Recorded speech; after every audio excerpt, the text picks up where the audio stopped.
Hai, Assalamualaikum warahmatullahi wabarakatuh.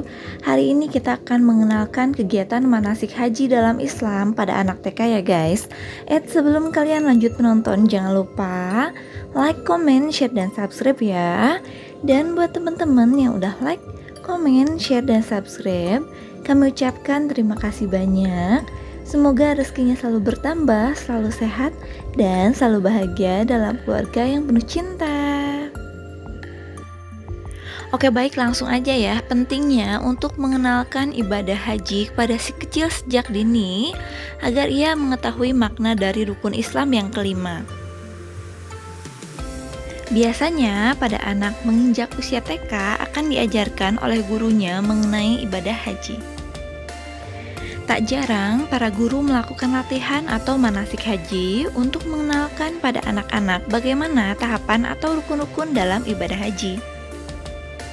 Langsung aja yuk kita simak, ini dia kegiatan manasik haji dalam Islam pada anak TK. Yang pertama, ihram. Pelaksanaan ibadah haji dimulai pada tanggal 8 Zulhijjah, di mana menjadi rangkaian pertama yang menandakan dimulainya ibadah haji untuk setiap jemaah. Ihram dimulai dengan keadaan suci dan mengenakan pakaian serba putih yang melambangkan kebersihan dan kesucian. Begitu pula dengan manasik haji yang dilakukan oleh anak-anak TK. Laki-laki diharuskan mengenakan pakaian ihram atau 2 kain putih yang dililitkan ke pinggang hingga bawah lutut dan 1 kain lainnya disampirkan ke bahu kiri. Bagi laki-laki, bahu kanan tidak boleh tertutup oleh kain dan harus tetap terbuka. Bagi anak perempuan, disarankan untuk menggunakan pakaian yang menutup aurat, namun bagian wajah dan tangan tidak boleh tertutup. Yang kedua, wukuf. Ibadah wukuf yang dilakukan pada tanggal 9 Zulhijjah ini merupakan inti rangkaian ibadah haji. Wukuf merupakan berdiam diri di padang Arafah hingga matahari terbenam, tentunya sambil berzikir dan memohon kepada Allah, juga berdoa ya, jadi memohon ampunan kepada Allah Subhanahu wa Ta'ala. Yang ketiga, menuju Masjidil Haram, dan yang keempat, melempar jumroh. Jumroh dilakukan pada tanggal 10 Zulhijjah dengan simbol melempar setan yang dijelmakan dalam 3 bagian, yaitu jumroh ula yang pertama atau jumroh sugro, jumroh wusta tengah, dan jumroh akobah atau yang terakhir. Jadi makanya di sini ada 3 ya jumrohnya, dan anak-anak disuruh membawa batu sebanyak 21 kali, dan itu tuh diganti menjadi bulatan-bulatan kertas ya. Itu jadi dianggap sebagai batu. Jadi ketika melempar jumroh, anak-anak hanya melemparkan beberapa kertas saja ke dalam 3 jumroh dan bergantian dengan temannya untuk melakukan lempar jumroh. Yang kelima adalah tawaf. Tawaf merupakan rangkaian ibadah haji yang dilakukan dengan berjalan mengelilingi Ka'bah.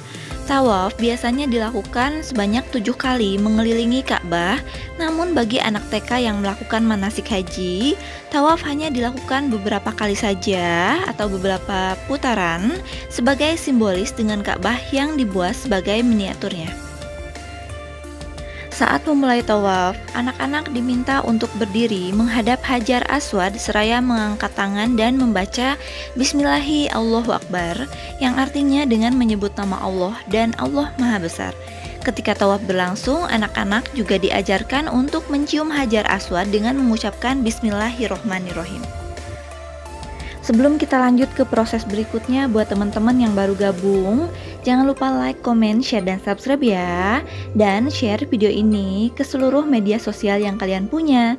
Siapa tahu video ini bermanfaat buat teman-teman semuanya.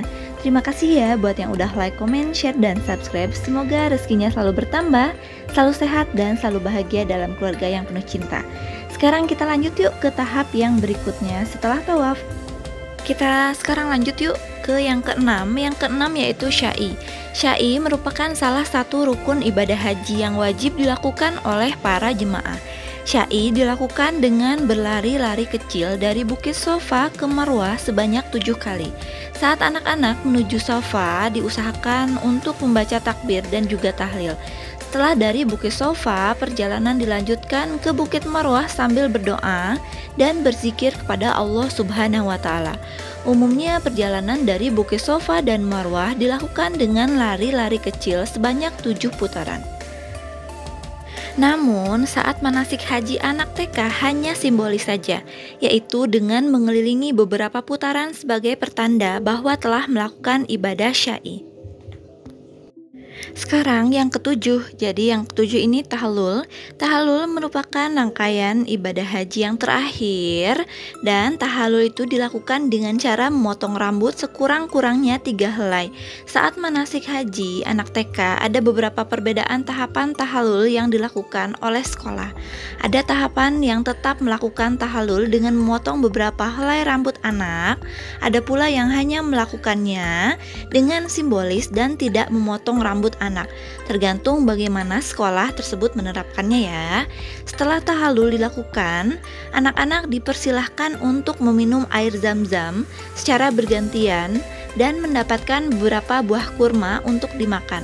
Para guru akan meminta anak-anak untuk meminumnya dengan cara duduk, menggunakan tangan kanan dan tidak lupa mengucapkan Bismillahirrohmanirrohim. Setelah tahallul dilakukan dan semua kegiatan rangkaian ibadah haji selesai, nah setelah itu baru kegiatannya bebas ya teman-teman. Biasanya setelah melakukan ibadah haji ada kegiatan wisata edukasi, dan itu tuh nanti tergantung dari kebijakan sekolahnya mau kemana. Dan kebetulan kita kemarin pergi ke kebun binatang Ragunan. Buat teman-teman yang ingin tahu harga tiket masuk kebun binatang Ragunan terkini dan bagaimana kondisinya setelah pandemi serta syarat apa aja, bisa subscribe dulu ya YouTube Bravani Channel dan aktifkan lonceng notifikasinya, karena nanti beberapa hari kemudian kita akan update mengenai kebun binatang Ragunan lengkap informasinya beserta harga tiket masuknya. Oke, sekian dulu video kali ini, semoga bermanfaat. Terima kasih sudah menonton. Wassalamualaikum warahmatullahi wabarakatuh.